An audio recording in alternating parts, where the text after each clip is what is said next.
bibit-bitin natin pag nanganak na ako. So, ito yung kukuhanin ni Kuya Sir Merny sa ospital. Dali mo yung gamit. Ito. Maleta. Biskuit. Ramdam ko nalaglag pero hindi ako naiihi eh. Bawal na po kayong kumain. Tapos, mananatili po kayong ganyan. Yo guys, what is up? It's me, Sai again, and welcome back to my YouTube channel. So, a lot of you guys were requesting, actually most requested vlog na yata to, na nakikita ko sa lahat ng comment section. Mapa Instagram man yan, TikTok, Facebook, YouTube, syempre. What's in my hospital bag? Ayan, so gustong-gusto nyo talaga yan. Ewan ko kung ba't gusto nyo sumama sa pag-empake ko. Pero hindi na nga sana ako gagawa ng ganitong video kasi nakapag-pack na talaga ako. Pero, mapapagbigyan ko kayo kasi nga, i-unpack ko ulit yung mga gamit ko. Uy, ba't naman nag-pack tas i-unpack ulit? Kasi nga po, hindi ako satisfied. Kung maalala nyo kasi, yung mga damit ni baby after labhan, gunamitan ko lang siya ng steam, handheld steam iron. So, hindi ako satisfied eh. Parang feel ko may germs pa siya. So, ang ginawa ko, umorder ako ng plancha and kabayo. Sakto dadating siya today. Gagawin ko lahat ng mga tinago ko na or mga damit ni baby na nalagay ko na sa hospital bag. Lalabas ko ulit and paplantsahin ko ulit. Ganun be, ganun ako magpapakahirap sa sarili ko today. At least, safe si baby sa mga germs. Tawagin nyo ng OA mom, pero be, first time mom, ganyan talaga. And si mama rin kasi talaga nagsabi sa akin na dapat planchado yung mga damit. Plus, nakita ko rin sa TikTok, sa YouTube, sa lahat ng mga pinapanood ko, kailangan planchado yung damit ng baby para sure na walang germs. Mas mahirap na kasi kapag kung ano pa mangyari kay baby or magkaroon siya ng mga skin rashes, skin problems, mas mahirapan ka. 'Di ba? Prevention na nga daw. Uy, nasilip niyo yung kilikili kong maitim na. Anyways, 'di ba? Dun sa huling vlog na sabi ko, nag-change na yung body ko. So, umiitim na rin yung kilikili ko. Lumalabas na naboy ang anak ko. So, tingnan niyo yung face ko. Grabe na yung face ko. Parang face pa ba yun? Anyways, hintayin lang natin yung kabayo and yung plancha. Pero, papakita ko muna sa inyo yung binili ko na damit ni baby kahapon. Tuloy pa rin ako ng pagbili, kasi nga, pumunta kaming mall. Bumili ako ng mga onesies niya. And sakto, lalaban ko rin siya today. Mapaplancha ko na rin siya. Kasama na. Eto siya, be. Kagulo siya dito kasi nga lalaban ko pa. Pero, binili ko pa siya ng mga socks na ganyan. Kasi pwede naman daw yung mga ganyang socks. Tingnan nyo naman, oh. Diba? Aesthetic. So, marami akong biniling socks. Tapos, yung mga onesies niya, oh. Tingnan nyo. Diba? Ang cute. Para madali lang tanggalan ng diaper. So, ito galing siya sa Tiny Tummies. Siyempre, kumuha ako ng St. Patrick's. Favorite ko na tela. St. Patrick's. Super lambot. Ayan. Ito nga lang ay 3 to 6 months. Kumuha na ako ng 3 to 6 be. Tapos, ito tinatawanan ako ni Kuya Sir Merny. Kasi nga, lagi daw pag may design yung bibilhin ko, lagi Mickey Mouse. Kasi yan lang yung available sa mall be. Kung merong ibang design, Spider-Man or Superman, bibilhin ko din yun. Kaso talagang Disney lagi, tas Mickey Mouse, yung pang boy. Ang hirap kayong manap ng damit ng pang boy, puro Mickey Mouse. Kumarin nga pala ako ng onesies na sando kapag mabanas or mainit. Ayan. So, ito yung mga lalaban ko today. And andito yung panlaba, pakita ko sa inyo. Diba ang ginamit ko noon is si Clean Fan. So, tatry ko ngayon si Unilove. Tada! Ay, ang bilis! Saka paglaban na agad ang ate mo. So, yun na guys, nalabhan ko na siya lahat. Bet ko pang bumili ng ganyan, yung mga onesie. Tapos, bet ko yung long sleeve. Kasi di ako nakakapili ng ayos nung nag-mall kami. Tapos, ito nga yung kanyang bedsheet. Buti na alala ko, nilaban ko na rin siya. Tsaka yung kanyang comforter, yung unan, yung cover ng hotdog. Yan. Yan pa lang muna. Baka bukas babalik ako sa mall para bumili pa. Ay, charis! Wala pa naman yung order kong plancha. Ang tagal be. Hintayin na lang natin. Update ko kayo. Hi guys! So, it's the next day. Kasi nga, kakatapos ko lang magplancha ng mga nilabhan natin. Yan. So, yun yung mga pinlancha ko. And, eto pa, dito pa sa bag na to. Ito yung mga bibit-bitin natin pag nanganak na ako. So, ito yung mga kukuhanin ni Kuya Sir Merny sa ospital. Anyway, siya yung nasa likod ng camera. So, kung pangit yung kuha ng camera, alam niyo na kung bakit. What's in my hospital bag? Let's go. So, bago yan, unahin natin, may dala akong crackers. Kasi sabi ng OB ko. Sabi ng OB ko, dapat daw may dalang crackers. So, ito, may crackers tayo. And yung mga mahalaga. So, ito, yung dinadala ko laging paper sa OB ko. Andito siya lahat. Yung mga lab results ko. Ganyan. NST. Tapos, ito naman, puro siya documents na kailangan. para si Kuya Sir Mer nyo di na siya mahirapan kapag pa-fill upin siya. So ito, makikita niyo nakalagay. Documents. So meron tayong mga birth certificate, as in lahat ng documents andyan. So birth certificate ko, birth certificate ni Kuya Sir Mer nyo, mga ID namin, vaccine card. Tapos ito, meron pa dito ang sample birth certificate ni baby. So, napakita ko naman sa inyo itong mga layouts na ganito. In-order ko lang siya sa Shopee. Yung may mga nakalagay na ganyan. Anyways, let's go. Mag-start na tayo sa hospital bag. So, itong bag na to, kay baby to. Itong bag na to naman ay mga gamit namin ni Kuya Sir Mer yung laman. First, dito sa likod, meron siyang diaper changing pad. So, galing to kay Wowa. Next, pag open mo naman, ito yung makikita mo. Ayan. Makikita nyo puro ziplock. Sa mga nanonood sa TikTok, nakita na nila to. So, ito kasi, kaya ganito, kukuha ako ng isa. Pagkuha niya kasi, tada! Nakalagay, day 1. So, andyan na rin yung lahat ng laman nito. So, meron na dyang long sleeve, pajama, mittens, booties, bonnets. Lahat ng kailangan niya, even diaper, andito na sa bag na to. Para nga kapag iabot ni Kuya Sir Mer sa nurse, kuling niya lang day 1, ganyan. Aalwasin ko rin siya, tatanggalin ko rin yung laman kasi nga, paplansyahin ko siya uli lahat. So, syempre, meron tayong day 2 and going home. So, sa going home, kompleto rin yan lahat. Tapos, syempre, meron pa tayong mga extra. So, dito, naglagay naman ako ng mga extra niyang lampin, mittens, booties. So, lahat ng mga extra ang kakailanganin, swaddle, ganun. So, andyan yan. Tapos, dito naman yung mga essentials. So, meron ako dito mga wipes, alcohol, cotton buds, lahat diaper. Extra na diaper. Alam nyo ba itong diaper na ito? Ito yung bigay ni Ma'am Christine. Wow! So, ito na yung una kong ginamit. So, newborn na EQ. Tapos, more baby stuffs. Kasi nakita ko dun sa ibang mga hospital bag videos ng ibang mommies. So, meron sila mga body wash, shampoo, lotion. So, andyan. Para kay baby yan. Tapos, syempre, may dala tayong chupon. So, ito yung Philips Avent chupon ni baby. So, dala ko yan. And, yun lang. Wala na siyang laman. Okay guys, next naman tayo. Andito yung mga gamit ni baby. Mamaya ko yung naayusin. Dito naman tayo sa gamit namin ni Kuya Sir Mer nyo. Dito yung gamit ni Kuya Sir Mer nyo. Mga damit nga lang. Para nga, just in case, di na siya uuwi kapag magpapalit siya. So, sinamahan ko rin talaga siya ng at ang syala na kamaleta. Uy! Wow! Dito, di ko na siya masyadong bubuklatin ha. So, ito ako makikita nyo, andito yung mga socks ko. Kasi kapag nga daw ng anak, kailangan daw nakasocks ka. Dito ang buklat natin. Tada!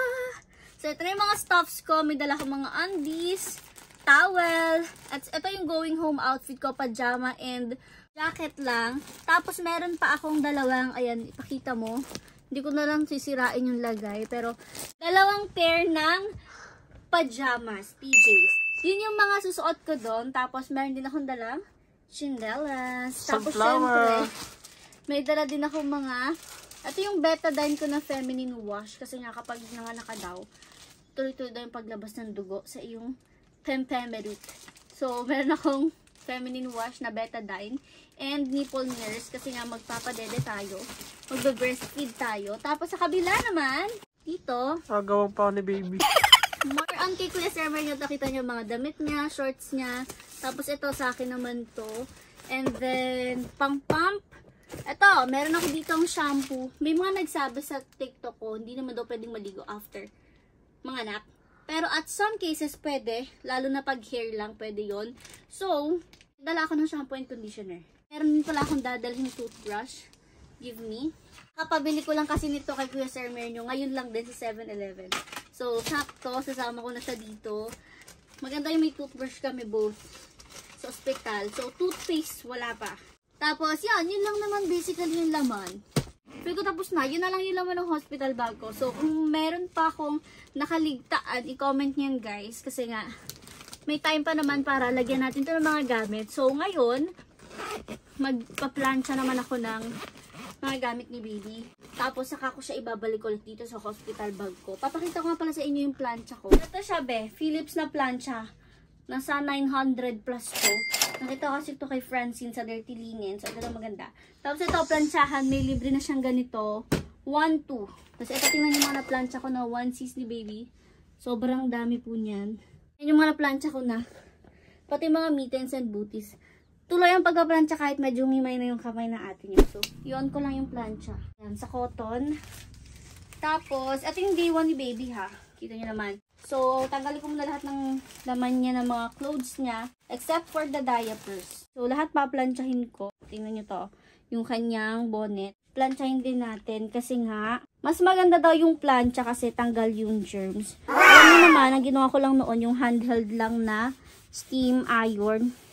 Pinaniwala ko yung sarili ko na carry na noon pero hindi pa pala carry talaga. Hindi ako mapakali pag hindi plancha. Planchahin lang natin siya. Make sure na mainit talaga para patay yung germs. Hindi lang siya basta pampatuwid eh. Para din sa germs. Tapos after, tupinan natin, set aside natin, and others naman. Choice nyo naman yun. Choice nyo naman kung paplansyahin nyo ba yung damit ng mga babies nyo or hindi. Kasi ako, alam nyo naman, nung una, sinabihan ako ni mama na plansyahin nga daw, pero dahil matigas yung ulo ko, ang ginamit ko is steam iron, yung handheld. Nakita niyo sa last vlog ko, pero hindi ako mapakali kasi nga baka hindi naman tayong germs doon kasi hindi siya super init. Kaya naman, bumili ako ng plancha kasi carry ko naman. Kung hindi nyo naman maplansya yung damit ng mga baby nyo, okay na okay lang din yun. That doesn't make you less of a mom. Choice nyo yan, kaya nga sabi ko choice nyo yan. Kanya-kanyang choice tayo. Kasi kanya-kanyang anak din, gano'n. So ako, for my baby, gusto ko plancha talaga. Tsaka ang dami nagsasabi, super OA daw. Hayaan niyo ako maging OA kasi I'm a first time mom. Yan talaga mga first time mom OA. Tsaka magagamit pa to lahat ng second, kung magkakaroon ng second. Kaya plancha ko na oh. Diba? Mas malaking difference niya. Kasi tingnan niyo iba niyang damit ah. Bukas natin ng iba niyang mga damit. Ayan, medyo gusto talaga siya. Ayan. Kahit na-steam ko na siya. Handheld steam iron. Pero tingnan nyo kapag plancha talaga, oh. Tuwid talaga siya. And sure natanggal germs kasi grabe yung tuwid niya. Tatapusin ko lang to. So, update ko na lang kayo kapag naayos ko na ulit siya sa loob ng hospital bag. Dali mo yung gamit. Patay mo aircon. Cellphone mo. Ah, dala ko na cellphone ko. Wala nang kailangan.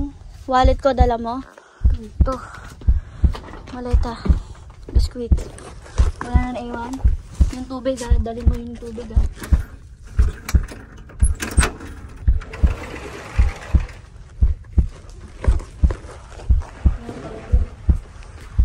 Wala na naiwan ha.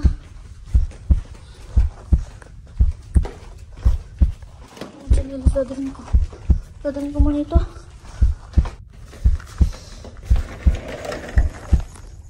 Alam na kaya ng kuya? Ramdam ko nalaglag pero hindi ako naiihi. Maya pa-anim na tong laglag. May nalaglag. Ramdam mo naman pag nabagsak pero hindi mo ramdam na naiihi ka. Ay, ang record. Hindi mo dala. Dadalhin mo lagi. Hindi ko tagay. Si Doc, ano po, Luciano.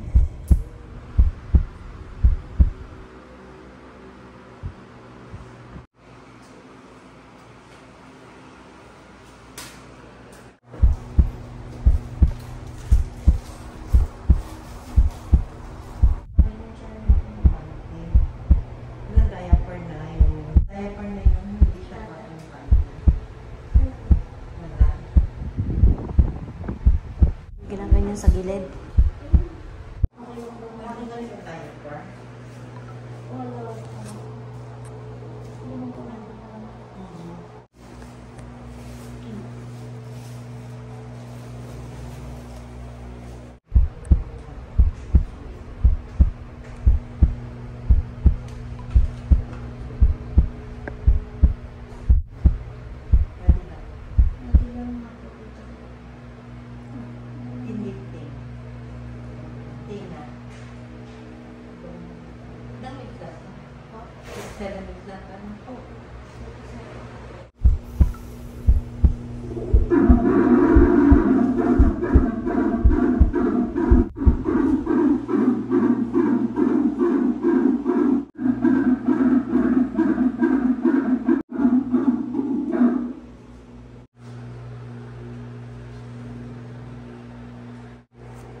Hindi na pagkasasarihan pagkatapos mga anak nila kalbaryo. Silagan po? Oo. At may draft ng birth certificate din. Yun yung pipilapan. Tapos po, dadalhin niyo sa medical reports sa 5th floor right side paglabas ng elevator. Ano next yan? Check muna. Tapos nakita na mga madila nga yung discharge. Pag nakadumi na daw po yun. Tapos sabi, punta na daw po dito. Yun lang. Hindi na kayo mga sinaruhan doon. Wala na. For CS na daw. Pero pagputok ng paano bigyan niya ay ano lang, umaga, gano'n? Yun nga, dito, 2:37 ngayon, ano. Tapos kanina pong mga alas 10 lang, alas 12 ng gabi. Alas 10. Ayun nga, tama nga yung sabi sa hindi yung umaga pa. Okay. Kasi medyo malinis naman ang sa bata ngayon, mukha naman hindi niya masyado pong nalunok or something. Observe na lang natin, ha?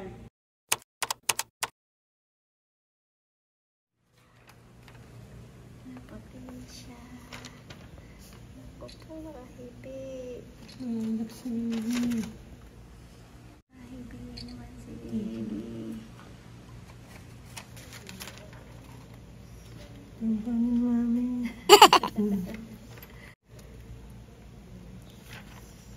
Pati, balibon po. Naglay pa sana. Just week. Ayan. Puti nga naman yung bebe. Pala pulang-pula. Siya maputi.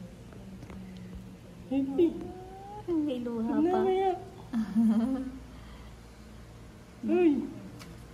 Ako, ang ilong pa na may kay mami nakakuha. Oh. Ano? Ay, nakahibi. Wala tayo. Ayun, tanda na siya. Tanda na yung sarili. Ang ganda na naman. Ano ba? Buti nga di maligali di ibang baby pagkaano iyak na iyak. Hindi ka binigyan ni mami ng biloy. Mukat-mukat eh.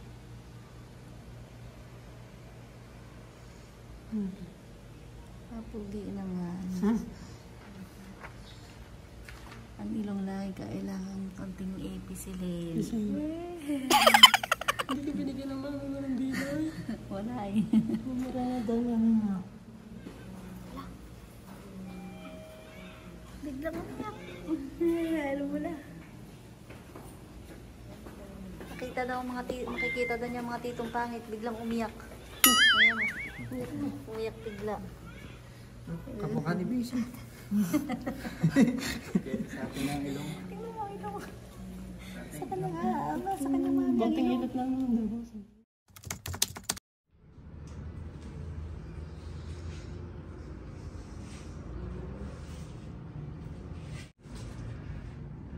Bawal na po kayong kumain ha. Tapos mananatili po kayong ganyan. Hindi ba basta kayo?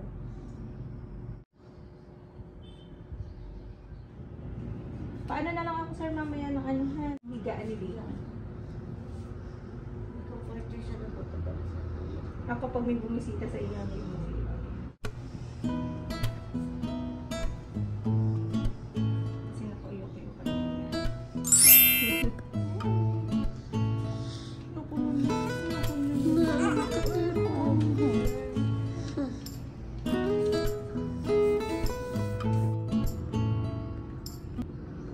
Yan guys. Na emergency CS po siya. Pumapo na po kasi si baby sa sa loob ng tiyan. Kaya po na CS na. Sino kumaka? So guys, kaya na bahala sino kamukha. Mami o daddy? Siyempre daddy. Okay yan. Wow! Daddy? Ha? Mama? Sanay kasi sa kadaldalan mo. Mama? Huh? Wala nga. Ay! God bless.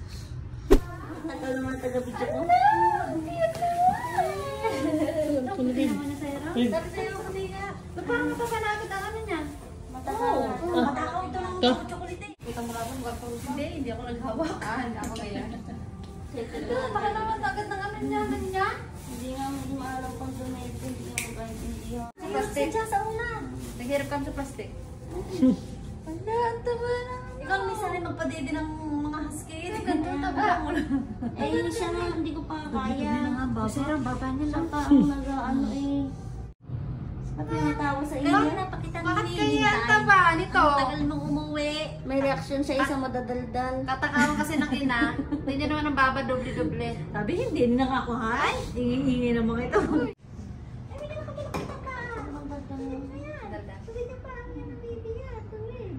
Dede na, baby. Papahinga yan, nangangalay yan. Nangangalay sa tiyak. Alas 3 pa yun. Guys, ayan, so, kinuha na ng dugo si baby. Ayan siya. Kasi, hindi pa siya dumedede sa akin simula nung lumabas siya. 2 p.m., 2:30 a.m. pa siya lumabas. 12 o'clock na ng hapon. Alauna na, mag-aalauna na ng hapon. Di pa rin siya dumedede. So, kinuha siya ng dugot. Titingnan kung may mga complications sa kanya. Padede siya sa kanyang katukayo. Marunong ka na? Takot siyang magbuhat, guys, eh. Medyo takot pa siya. Pero feel ko carry naman na. Basta alalay lang lagi. Ano? Guys, nakakaupo na ako. Tulog na tulog ang ating mag-ama. Ayan po. At ayan. Kuya Sir Merno, wala pa siyang tulog. Simula no, nanganak ako kahapon. 1 hour lang tulog niya. Kasi hintay niya ako. Kasi nga, ang tagal ko bago nakabalik dito sa kwarto. Pinuperan ako 2 a.m. Alas 2 sa madaling araw. Pero umalis kami ng bahay 10 p.m. pa. Gabi pa yon. So, inabot ng madaling araw. Tapos, around 7 to 8 pa ako nakapunta dito sa room after kong operahan. Tagal ko sa labor room. Kasi may inintay. So, kami ni baby magkahiwalay din kami doon. Hanap ko din siya ng hanap kada gising ko. Siya. Tapos, ngayong buong araw, si Kuya Sir Merno nag-asikaso ng birth certificate ni baby. Kaya wala rin siyang pahinga. Ngayon lang siya nagkapahinga. Diyan pa siya humihiga kasi gusto niya malapit siya sa amin. Ayaw daw niya. Ay, nagising. Ayaw daw mahirapan kaming manggising sa kanya. Yan ang higaan, guys, oh. Pero dyan siya humihiga. Parang di daw ako mahirapan manggising. Tapos, ito naman yung kanyang kambal sa tulog. Pagdating sa tulugan, napakatindi. O, diba?